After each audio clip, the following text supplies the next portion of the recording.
Well, hello. How are you doing? This is the S. Anthony Thomas. This is the S. Anthony Says podcast. How are you doing? How the heck are you doing, my friends? Well, this is episode number 379. You saw the promo. And as promised, my friends, you saw the promo and you know what I'm going to be talking about.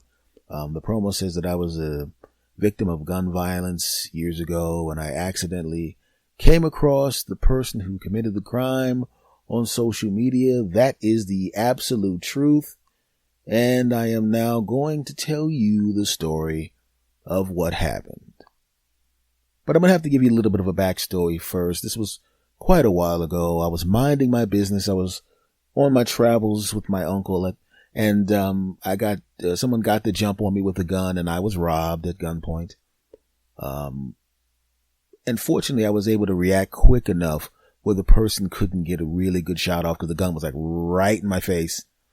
And the person got what they wanted and ran away, moved away, started traveling away. And the funny thing about it is, at the moment, I was so busy in survival mode, and also keeping in mind that if my uncle had come out of the store, he would have reacted to protect me as I would have reacted to protect him in a similar circumstances. And then, let's be honest, we both could be dead right now, or at least one of us could be dead right now because of that. And you don't even realize how much being the victim of gun violence actually affects you, or how long it affects you, until it actually happens to you.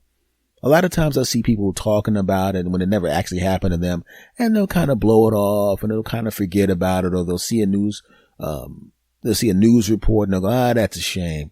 And that's how you feel until it actually happens. So you realize how devastating it can actually be and how it psychologically damages you permanently, or at the very least for a short period of time. Because after it happened, I was just glad to be alive, glad that my uncle didn't get shot. And I was just kind of going about my business. You go through the whole police thing. They identify the guy. You talk to the DA. You go through all of that stuff, right? And the whole time you don't think it bothers you until one night you're sitting alone in a chair and you just realize you feel really uneasy, a little cold. You're shaking just a little bit, and you realize just something as simple as right now, you just had dinner with some friends, and you realize those friends would actually be crying and looking at your body in a box right now if things hadn't gone perfectly. You think about how your family would be crushed, how they'd have a piece of them ripped out if things hadn't gone perfectly. And a couple of years ago, as people that have listened to this podcast knows, I lost a couple of nephews in a similar circumstances.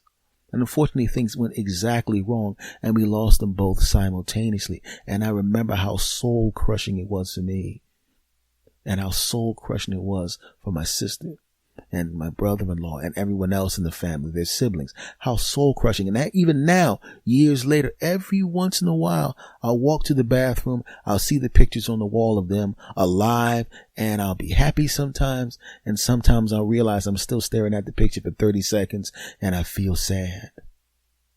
Because there's going to be no more phone calls. There's going to be no more high fives. There's going to be no more, hey, Unc, what's going on? There's going to be no more, hey, man, I didn't see the game. I was working. Did you see it? Hey, man, how did that fight go? Or there's going to be no more of that.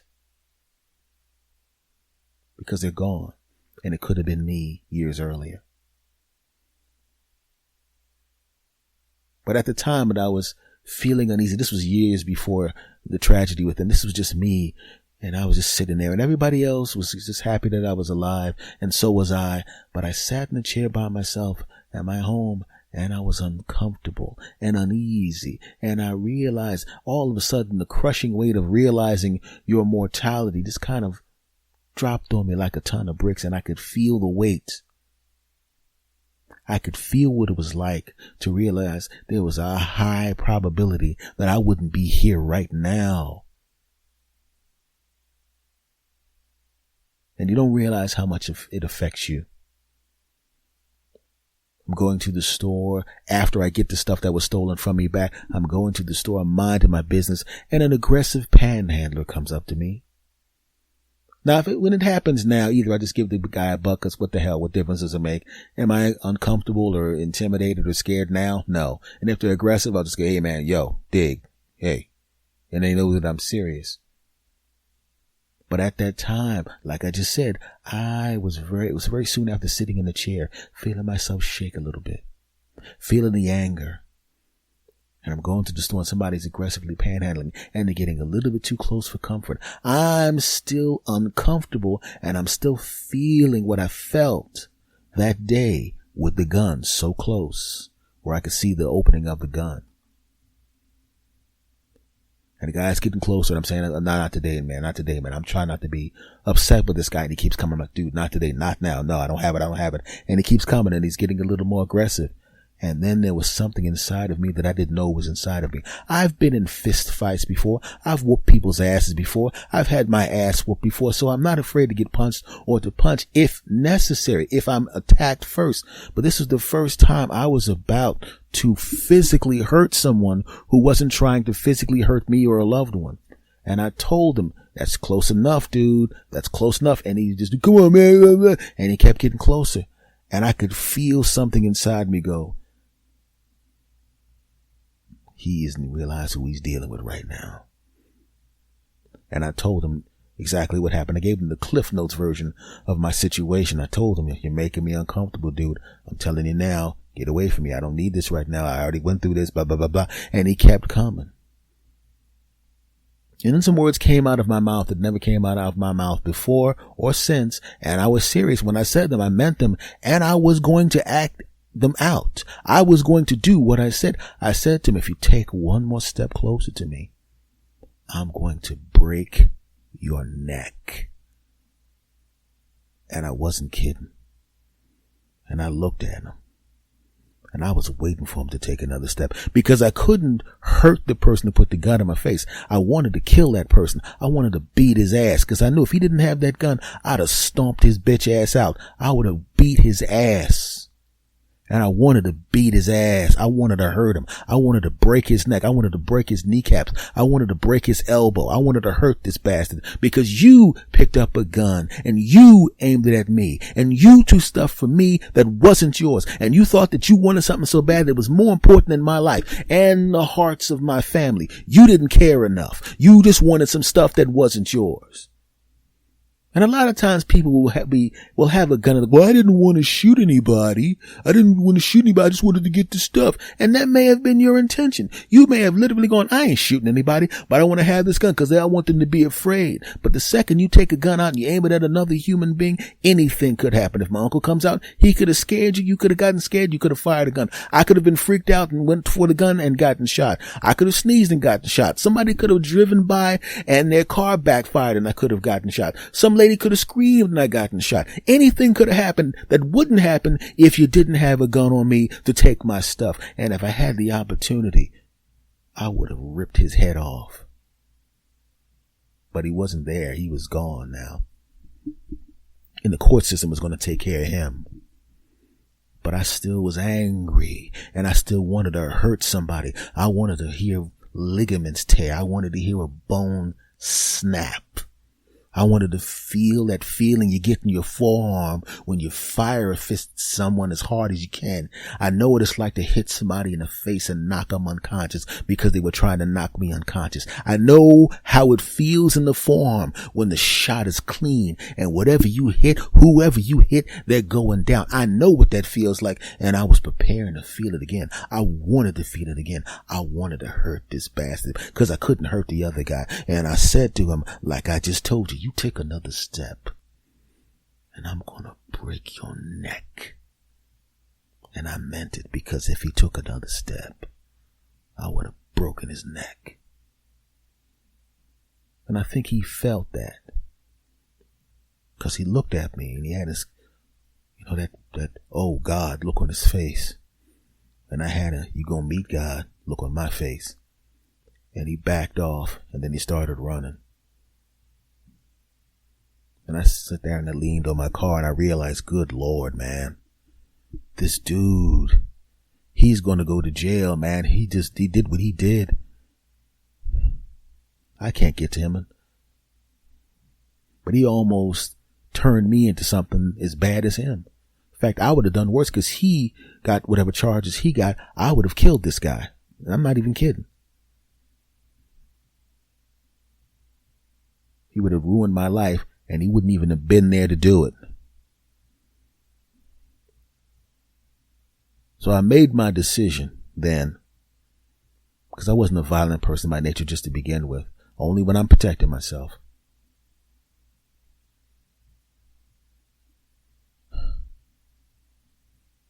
That was then. We fast forward a couple of decades. Now the internet is here in its current form.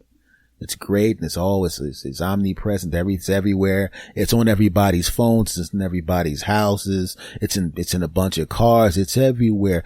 And you come across things you don't even really pay attention to. You'll see weird crap. Pornography on the internet is free, from what I've heard of people that actually watch pornography. All of these things. And I'm kind of popular online. I got these two podcasts, the one you're listening to and then the other one. I got a bunch of social networking sites, blah, blah, blah, blah. But it's amazing what just pops up out of nowhere when you're not looking for it. We've all been there before, when you're looking for one thing and all of a sudden some nudity pops up and people think you're some kind of weirdo and you weren't looking for nudity, right?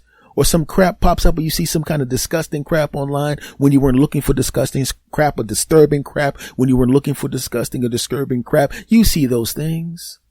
And that happens all the time. And during my time online, I'm just looking for something else, just messing around, killing some time, waiting to leave because I was 15 minutes early finishing what I was doing. Let me just surf the net a little bit, play around a little bit, blah, blah, blah, blah, blah, blah, blah. Go to all the social networking sites, checking out some new ones, going and putting content on the ones that I have now. And then I come across a familiar face. At least I think it's a familiar face. Do I know this guy? Did I go to school? Because sometimes I run across people I went to school with and I don't remember them because maybe they were in my class but we didn't interact, or they were in my grade and we didn't interact, or they were from the same neighborhood and we didn't interact that much. Maybe we waved hello, or maybe, who knows? Maybe it was somebody that came to a bunch of my shows. I don't know. And I'm looking at the picture. And I don't know why, but I'm getting angry. I don't know why I'm like, why am I angry right now? Everything's going pretty good right now. And I scroll down a little bit and I see a name. And I remember the name. And now I'm starting to remember the face. It's a bit older now. Yeah, I remember this name and I remember this face. Yeah. Last time I saw this face, I didn't know the name at the time, but the last time I saw this face was attached to the neck, that was attached to the shoulder, that was attached to the arm, that was attached to the hand, that was attached to a gun that could have killed me. It's him. Not necessarily a super common name, but common enough where maybe. Interesting. And just like anything else on many social networking sites or internet sites or websites, a lot of times people are really free with their personal information, like the city they were born in and the city in which they live. And this individual was just as free with that information. City he was born in. City he currently lives in. Let's dive a little deeper into this person. And I see information. And as I see more and more information, it is now confirming this is exactly who I thought it was. This is the person who could have killed me.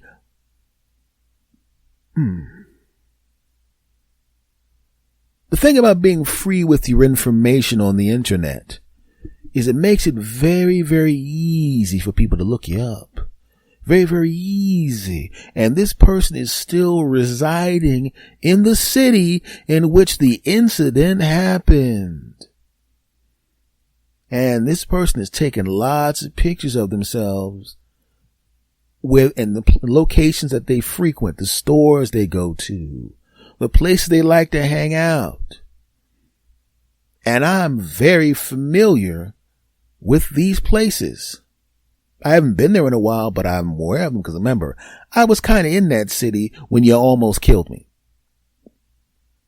It's a different section of the city, same city.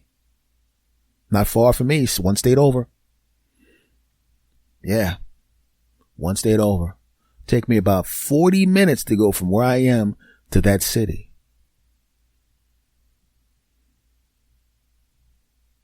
And I started to become in my mind the same guy that when that panhandler wouldn't stop and I wanted to break his neck and I could have broken his neck, I started to feel like that guy again. And I'm looking at this guy and he's got a couple of kids now. And because of his actions, I didn't have any children, but I could have. And if he had done what he was going to do, or could have done even if it was by accident, it would have stopped me from being able to do that. I'm looking at the city that he's in and he's 40 minutes away. I don't even need directions. I've been to that city. I've been to that state. I don't need directions. I don't need Google Maps. I could find it well, looky here. You put your address up. I know exactly where that is. I know where that is. I could be there in 55 minutes. I could walk out my door right now. And in those situations, you kind of have those fantasies. Everybody has revenge fantasies when something bad happens to you. Maybe your spouse cheated on you, your girlfriend or your boyfriend cheated on you, and they cheated on you with somebody you know or somebody you liked or somebody you hate. And you have this fantasy about just driving next to them and crashing their car off a mountaintop, right? You have this fantasy of a gun coming out the top of your car and blowing their car up. You have this fantasy about beating their asses. My fantasies were kind of like that because I know where you are.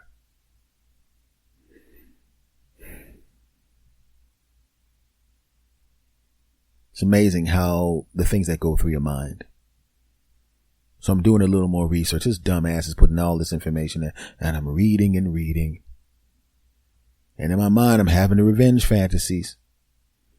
I could whoop his ass really. I know exactly where this bad. You know how easy it would be? Right? Because if he did what he did back then, he may be one of those hothead guys. I could literally just drive around his neighborhood, wait until I see him, cut him off, quote, accidentally in traffic. Not hit his car, but cut him off, maybe even give him the middle finger, and hopefully he's still a hothead, and he'll get out mistakenly thinking he's going to kick my ass. And everybody will see him jump out of his car and come attack me. I'd even let him get a couple of kicks in on the car first. Then I come up, hey buddy, what are you doing? The whole time waiting for him to take a swing. And then I wait for he takes a swing. And I'm like Spider-Man. Remember that movie Spider-Man with Tobey Maguire when Flash was trying to punch him in the face after he started to discover his spider powers and the punch is coming in slow and he's sitting there looking at the punch like, please. And I imagine him trying to take a swing at me, and the whole time as the punch is coming, I'm thinking, you just gave me permission to beat your punk ass and stomp your brains out. You gave me permission, you stupid bastard.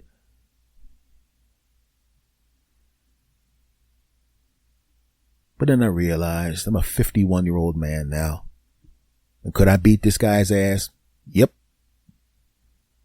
Am I going to beat this guy's ass? Nope. So as I look on the computer, I'm looking at this, I just kind of delete all the information that was like right there in front of me. I just kind of deleted the website and all the information that I stumbled across. Because just like back then, when that guy was panhandling, I could have very easily just snapped his neck. And there's a possibility back then that I would have snapped his neck.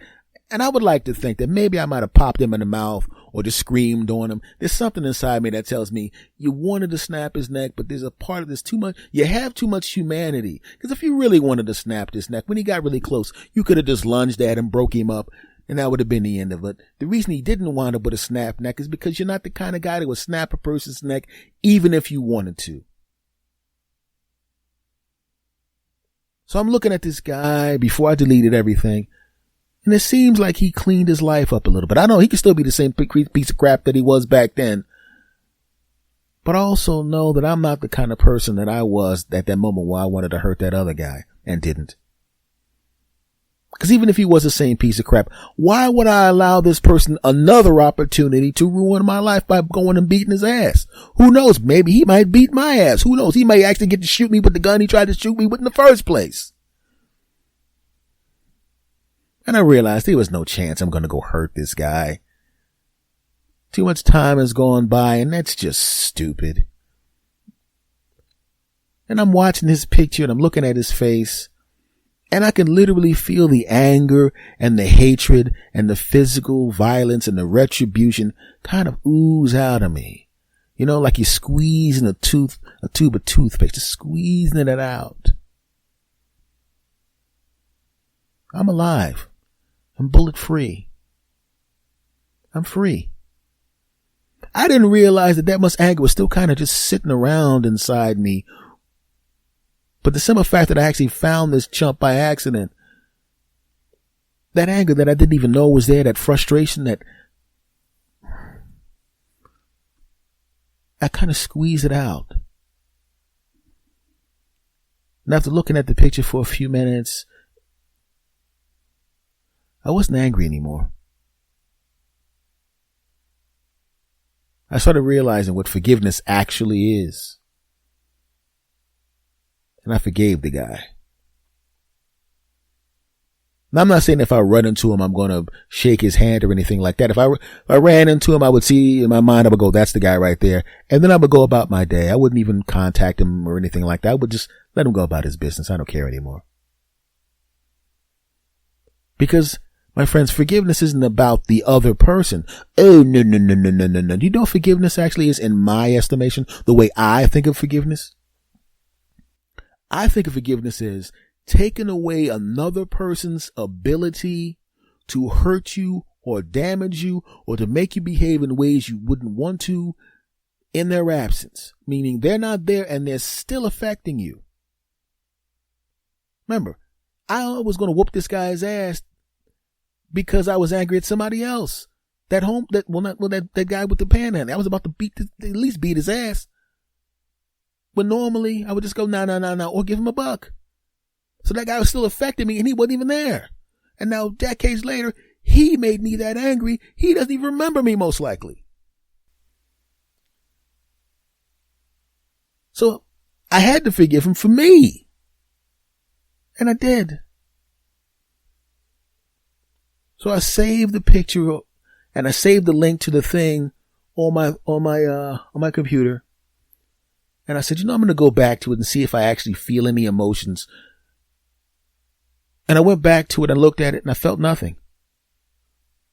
Wasn't angry. Didn't feel any hatred. Nothing. And under normal circumstance, I wouldn't even have talked about that in this podcast, even though I talk about so many other things. But I realized there's going to come a time in your life, my friends, where somebody's going to make you so angry, you're going to want to do something stupid, either to them, or you're going to take that anger and you're going to direct it at somebody else. You date somebody, they cheat on you, and all of a sudden you treat the next woman or the next guy like crap when they didn't do anything. You're making them pay a penalty for a crime they didn't commit. And it's virtually, it's from the same family tree of what I felt. And you shouldn't do that. When you take the poison out, you're supposed to heal. If there's a piece of wood, there's a nail in your leg, and they pull it out, they put a little medicine in, they sew it up. You don't keep ripping it back open and jamming the nail back in and go, see, nail, this is what you did. You wouldn't do that. You'd leave it alone. You'd let it heal. And then when it heals, after it's completely healed, you don't think about it anymore. You don't even have the scar on your leg anymore. Somebody go, didn't you have a nail in your leg once? Oh, yeah, I remember which leg it was. You want to be like that. And I realize now, from this point on, I don't have the scar anymore. That's a good thing. You dig? So, if you find yourself in a situation where you need to forgive somebody for doing something horrible, if you survived it, if you got stronger from it, if you moved on from it, let it heal. Get the poison out. Trust me, it feels a lot better that way. Yeah. All right, folks, this has been episode number 379 of the S. Anthony Says podcast. Thank you for listening. Much love to every last one of you bastards. I love you too. And I will see you again next week. And now, on the count of 3, you and me, I'm going to say goodbye the way I always say goodbye. We're going to do it on the count of 3. Are you ready? Are you ready to do it with me? Fantastic. Let's do it. 1, 2, 3. S. Anthony out. Go. S. Anthony Thomas. Go. S. Anthony Thomas. Go. S. Anthony Thomas. Go. S. Anthony Thomas. Go ahead and laugh. Go ahead and smile. Go ahead and giggle. We're gonna get wild. Go ahead and clap. Go ahead and cheer. We're gonna have a good time while up in here.